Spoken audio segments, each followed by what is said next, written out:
खुलुमबाय बे समाव बडलेण्ड इंखं टेलिभिजननि स्टुडिअ'आव मिथिका नार्जारि दिनैनि गाहाय रादाबफोराव दङ।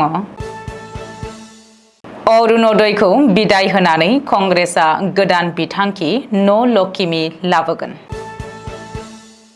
दिफन बर्मनखौ कमतापुर अट'नमास काउन्सिलनि प्रिन्सिपाल सेक्रेटारि थिसनबाय। धिंआव फिन हानजायारि जिनाहारि खालामनाय जाथाय।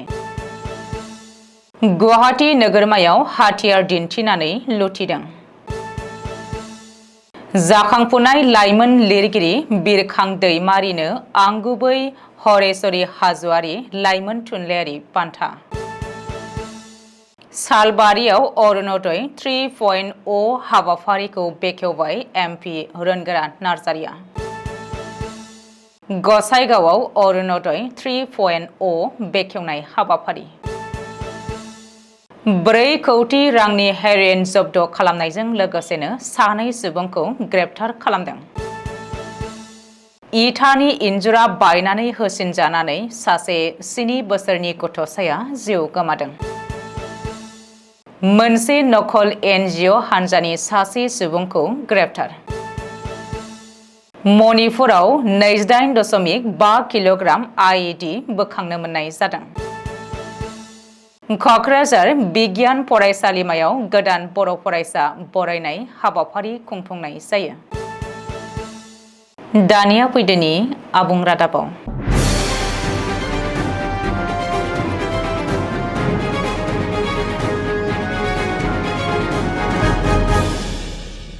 डक्टर हिमन्त बिश्व शर्मा सोरखारनि बेसेन गोसा बिथांखि अरुणोदयखौ बन्द खालामनानै गोदान बिथांखि न' लक्ष्मी लाबोगोन कंग्रेसआ गोहोआव फैयोब्ला अरुणोदय बिथांखिखौ बिदाय होनानै न' लक्ष्मी बिथांखि लाबोगोन आरो हारि धोरोम बासियालासेनो गासैबो आइजोफोरनो न' लक्ष्मी बिथांखिनि गेजेरजों दानफायाव 3,000 राङै होगोन।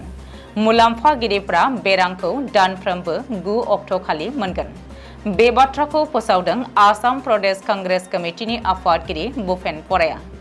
मख'नो गोनांदि गिबि मन्थ्रि डक्टर हिमन्त बिश्व शर्माया बृहस्पतिबारखालि अरुणोदय 3.0 बिथांखिखौ बेखेवनाय उनावनो 2026 मायथाइयाव कंग्रेसआ गोहोआव फैयोब्ला अरुणोदयखौ बन्द खालामनानै न' लक्ष्मी बिथांखिखौ मावफुंगोन होननानै कंग्रेसनि आफादगिरि भुपेन बराया बुंदों। बबेखानि गिबि मन्थ्रिया सायख'सो अरुणोदय होदों, नाथाय कंग्रेसआ हारि धोरोम बासियालासे न' लक्ष्मी होगोन होननानैबो भुपेन बराया बुंदों। बेखौबो मख'नो नांगोनदि बिजेपि खुंथायनि समाव गासैबो सोरखारि बिथांखिनि मुलाम्फागिरिफोरा दानफ्रोमबो 10 अक्ट'खालि रां मोनगासिनो। नाथाय कंग्रेसआ खुंथायाव फैयोब्ला सानसे सिगां एबा 9 अक्ट'खालिनो होनायनि बाथ्राखौ भुपेन बराया बुंदों। दिफन बर्मनखौ कमतापुर अट'नमास काउन्सिल सुंद'यै केएससिनि प्रिन्सिपाल सेक्रेटारि थिसनबाय। आसामनि सीमा रैखाथि आरो जौगाखां बिफाननि जइन्ट सेक्रेटारि दिफन बर्मनखौ बृहस्पतिबारखालि कमतापुर अट'नमास काउन्सिलनि प्रिन्सिपाल सेक्रेटारि महरै थिसननाय जादों।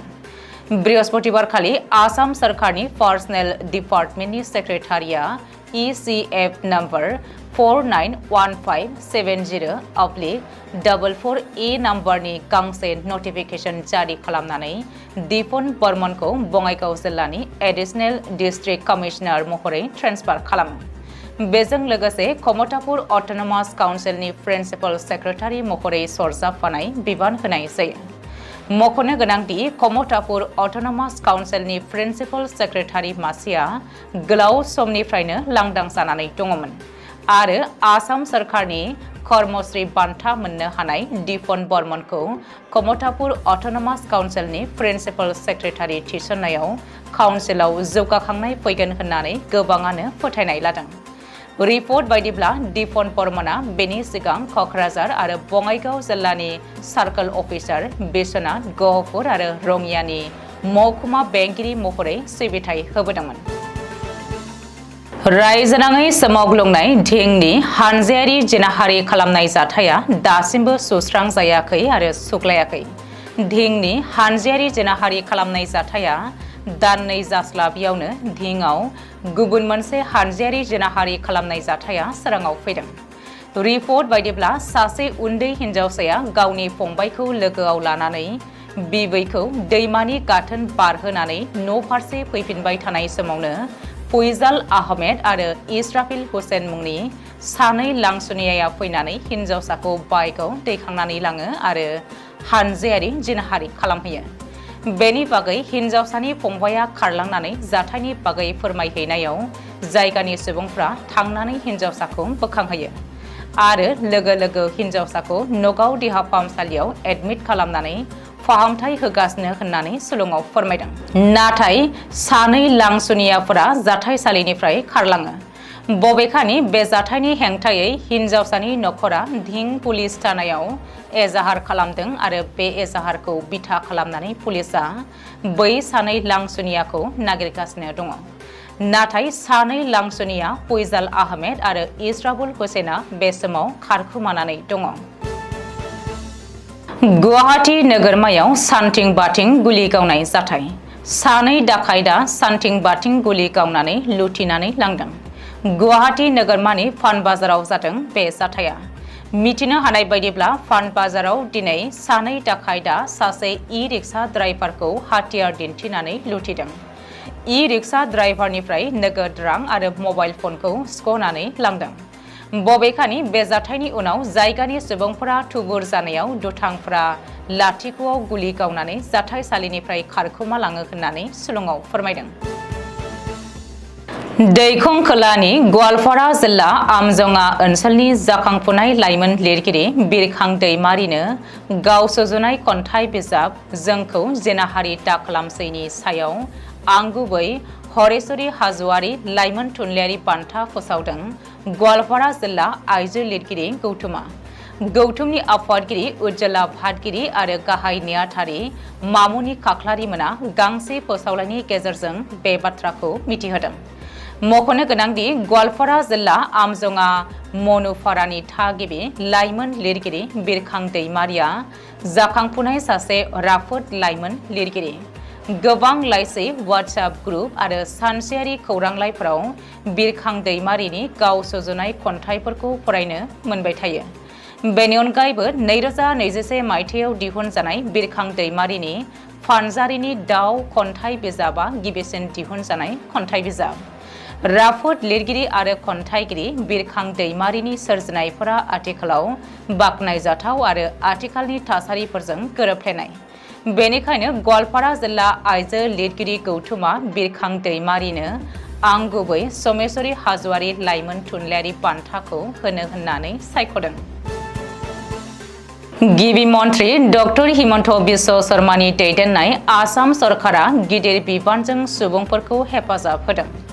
3.0 बिथांखिजों आसामनि गासै आइजोफोरनो राङारि हेफाजाब होनानै गरिब नखरनो रांखान्थि बिथिङाव गोख्रों खालामनानै आसामखौ आवगायहोनानै लांनायनि गोख्रों थांखि होननानै फोरमायथिदों।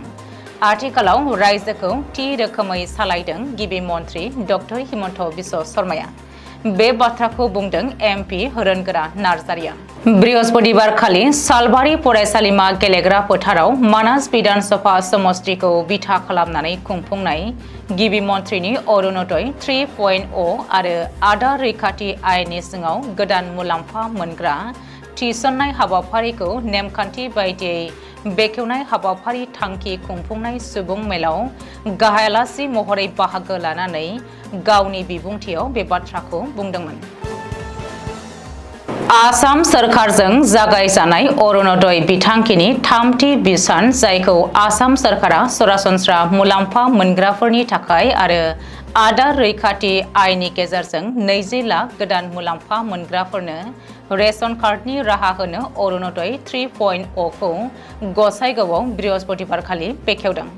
बे हाबाफारियाव गसाइगावनि एमएलए जिरन बसुमतारी, सराइबिल बियाबनि बारग' मावफुं सोद्रोमा आरो एमसिएलए मृत्युन्जय नार्जारी, बारग' मावफुं सोद्रोमा आरो जुमदुवार बियाबनि एमसिएलए रेवरेवा नार्जिहारी आरो 10,000 सो आइजोफोरा बे हाबाफारियाव बाहागो लादोंमोन। सा गुवाहाटीनि आमिनगाव ओनसोलाव बृहस्पतिबार मोनानि समाव ड्राग्सनि बेरेखायै गोख्रों अपारेशन खालामनायनि जाहोनाव 4 कौटिसो बेसेननि हेर'इनजों लोगोसेनो सानै ड्राग्स फालांगिरिखौ ग्रेप्तार खालामनो मोननाय जादों। आसाम पुलिसनि CPRO प्रणबज्योति गोस्वामीआ फोरमायथिनाय बायदिब्ला बे अपारेशनखौ आसाम पुलिसनि STF हानजा आरो ASP कल्याण पाठकआ जयै लोगो नांनानै खालामनाय जादोंमोन। सुलुङाव फोरमायथिनाय बायदिब्ला बे अपारेशन खालामनाय समाव AS 28AC 1042 नम्बरनि गंसे ट्राकखौ शिलं बायपासनिफ्रायनो उन होसोबोनानै कामरुपनि आमिनगावआव लाखिनानै सिग्रोमनाय जादोंमोन, जेराव ट्राकआव दोनखुमानानै लाबोखुमानाय 588 ग्राम लिरथायनि गं 42 फिसा थेमा मोननाय जायो। बबेखानि बे ट्राकनि मालफोरखौ मिजोराम साम्फाइनिफ्राय बरपेटायाव दैथायहरदोंमोन होननानै सोरखारि मावफारिया फोरमायथिदों। बेनि अनगायैबो STFआ ट्राकनि ड्राइभारखौ ग्रेप्तार खालामनायजों लोगोसेनो बिसोरनि सिनायथिखौ मफिज उद्दिन आरो लालसन बादशाह होननानै मिथिनो मोननाय जादों। हाथिगाव ओनसोलाव बृहस्पतिबारखालि गंसे बिल्डिंनि इन्जुरा हरखाबै बायनायनि जाहोनाव गेलेबाय थानाय सासे 7 बोसोरनि गथ'साया दुखुनांथावै जिउ खहा जायो। बे जाथायनि उनाव ओनसोलनि सुबुंफोरा ठिकादारखौ मोजाङै लुफुंनाय जायाखै होननानै दाबि खालामदों। सुलुङाव फोरमायथिनाय बायदिब्ला 4 गथ'साफोरा बिल्डिंनि साखाथियाव गेलेबाय थानायावनो न'नि मोनसे बाहागोआ हरखाबै गोग्लैसिननायाव गथ'साया गोब्राब जोखोम जायो, जाहोनाव गुवाहाटी मेडिकेल कलेजाव लानानै थांदोंमोनब्लाबो डाक्टारा थैबाय होननानै फोसावो। जायगानि सासे सुबुङा फोरमायथिनाय बायदिब्ला बेखौ गनायथि गैयालासेनो आयेननि बेरेखायै लुफुंनाय जादों होननानै बुंथिदों। बेनि अनगायैबो बे जाथायनि सायाव जायगानि सुबुंफ्रा जिंगा सिखांनाय फैदों। बबेखानि हाथिगाव पुलिसआ जाथायसालियाव नुजाथि हैनानै बे जाथायनि बागै नायबिजिरनाय जायो। लोगोसेनो बिल्डिं लुनायाव लोब्बा गोनां जायगानिनो पाप्पु मुंनि सासे सुबुंखौबो पुलिसआ संदाननो नाजागासिनो दं होननानै सुलुङाव फोरमायदों। दिसपुर पुलिसआ आयेन इनफोर्समेन्ट एजेन्सिसनि हेफाजाब लानानै मोनसे नकल NGO हानजानि सासे सुबुंखौ ग्रेप्तार खालामदों। तेजपुर टाउननि मिशन सारियालियाव थानाय NCCHW मुंनि मोनसे नकल NGOआ police, CBI, NIA, NITI Aayog बायदिफोरखौ हेफाजाब होनायनि नामाव नंखायै खामानि मावदों होननानै मिथिनो मोननाय जादों। बे जाथायखौ लोब्बा लाखिनानै दिसपुर पुलिसआ निजाम आहमेद मुंनि सासे सुबुंखौ ग्रेप्तार खालामनानै पुलिसनि आवथायाव लानानै थांनाय जायो। बेनि अनगायैबो बेनिफ्राय NGOनि नेमप्लेट लगायनाय गंसे गारिबो जब्द खालामो। लोगोसेनो बेजों सोमोन्दो थानाय 2 सुबुंनि मुङा सोराङाव फैदों होननानै मिथिनो मोनदों। पुलिसआ बिसोर 2 सुबुंखौ बिश्वनाथनि दिलीप टेला आरो बङाइगावनि लहित सरकार होननानै सिनायथि होदों। सानजा इम्फल जिल्लायाव 28.5 किल'ग्राम लिरथायनि इम्प्र'भाइज्ड एक्सप्ल'सिभ डिभाइस बोखांनो मोननायनि जाहोनाव ओनसोलाव गिख्रंथाव सोमजिहोनायखौ नुनो मोनदों। स्रोद सुलुंनि गेजेरजों सन्दाननानै भारतनि रौनिया हानजा आरो मणिपुर पुलिसआ लोगो नांनानै सैमानि हेफाजाबै गोख्रों अपारेशन खालामनायनि उनाव बजां आरो इथाम गामियाव IEDखौ बोखांदों। बेनि अनगायैबो बृहस्पतिबार बेलासिनि समाव जवाननि इन्जिनियारफोरा IED बमाखौ बेफ्रुनायनिफ्राय डिफ्यूज बानायनो हानाय जायो।